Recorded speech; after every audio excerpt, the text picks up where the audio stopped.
Guys, कभी आपने खच्चर पे बैठा हुआ भैंस देखा है? या फिर खच्चर पे कोई गैंडा, हिप्पोपोटामस या हाथी बैठा हुआ देखा हो? आपने कभी देखा है? मैंने भी कभी नहीं देखा। कभी आपने देखा है कि पेटा एक्चुअली में जहाँ एनिमल क्रूएल्टी होती है वहाँ पे जाके काम करता है या खाली ये सेलिब्रिटीज़ के साथ फ़ोटो खिंचवाता है? पेटा को कई कुछ पेट दिखते ही नहीं है। मैंने भी नहीं देखे यार, देखो मेरे को भी कुछ पता नहीं है।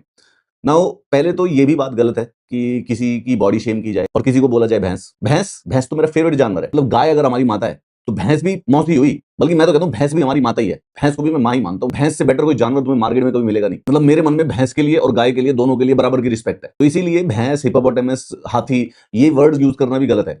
एक्चुअली में एक बेकार घटिया आदमी उस खच्चर के ऊपर बैठा हुआ है। जब हम केदारनाथ जाते हैं तो काफ़ी लंबी चढ़ाई है, मुश्किल चढ़ाई है। केदारनाथ पर ये खच्चर के ऊपर, पोनीज़ के ऊपर बैठ के ऊपर तक ले जाया जाता है कुछ लोगों को तीर्थ स्थान के लिए। उसी के साथ-साथ कई बार एक इंसान दूसरे आदमी को बिठा के ऊपर ले जा रहा होता है। इनको कहते हैं कांडी। कुछ लोग पालकी पे भी बैठ के जाते हैं। ये दोनों की दोनों जो एक्टिविटी हैं, ये अभी तक खत्म हो जानी चाहिए, हमारे देश के अंदर बैन हो जानी चाहिए थी। एक्चुअली में जो एनिमल क्रूएल्टी लॉ एक्ट है 1960 का, उसका सेक्शन 11 कहता है कि किसी भी जानवर के ऊपर इस प्रकार का जो ओवरलोड है, वो अन्याय होता है, वो एक्चुअली में क्राइम है। परंतु वहाँ पर ना उसको कोई रोकता है, ना कुछ और। ये जो महानुभाव हैं, ये अपने घर से निकल के किराने की दुकान तक जा नहीं सकते हैं। अगर ये केदारनाथ जा रहे हैं, केदारनाथ तो भगवान शिव का मंदिर है, वो तो पशुपति कहलाते हैं, वो तो वैसे ही सारे के सारे जो जीव हैं, उनके भगवान हैं। वहाँ पे आप ऐसी एनिमल क्रूएल्टी करके जा रहे हो, मैं समझ ही नहीं पा रहा। बॉडी शेम करना बिल्कुल गलत बात होती है, लेकिन एक एक्सेप्शन भी एग्जिस्ट करता है, जब ऐसा कुछ हो रहा हो। इस भाई की कोई गलती नहीं है, ये गवर्नमेंट की गलती है। लाइव सामने एनिमल क्रूएल्टी होने लग रही है और खासकर से ये वाला केस, ये देखिए। ये अब आप इसको क्या कहेंगे जो ये आदमी ऊपर बैठा हुआ है? हमारे यहाँ पे इसको कहा जाता है चौथ। वो मराठा वाला चौथ और सरदेश मुखी नहीं, मराठास में चौथ नाम का एक टैक्स होता था, दैट इज चौथ मतलब फोर्थ, 1/4। हमारे यहाँ पे हरियाणा में चौथ कहते हैं गाय के और भैंस के गोबर को। ये इस समय गाय का और भैंस का गोबर है, जो कि एक इंसान के ऊपर बैठ के तीर्थ स्थान पे भगवान के दर्शन करने जा रहा है।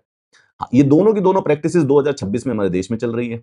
ये दोनों की दोनों प्रैक्टिसेस बैन हो जानी चाहिए। एक तो एनिमल क्रूएल्टी के अंदर माना कुछ लोग कहेंगे कि ये सर इंसानों का इश्यू नहीं है, एक भैंस एक खच्चर के ऊपर बैठी है, जानवरों को सुलटाने दो। I know, I get it, but यार जानवरों के मुद्दे भी हमें ही सुलटाने पड़ेंगे ना भाई। खच्चरों के ऊपर भी वेट लिमिट होनी चाहिए ना, और बियॉन्ड दैट बाकी सब तो सही है। ये this is such an inhuman practice. यहाँ पे आप देखिए किस प्रकार से एक आदमी के ऊपर एक खच्चर बैठा हुआ है।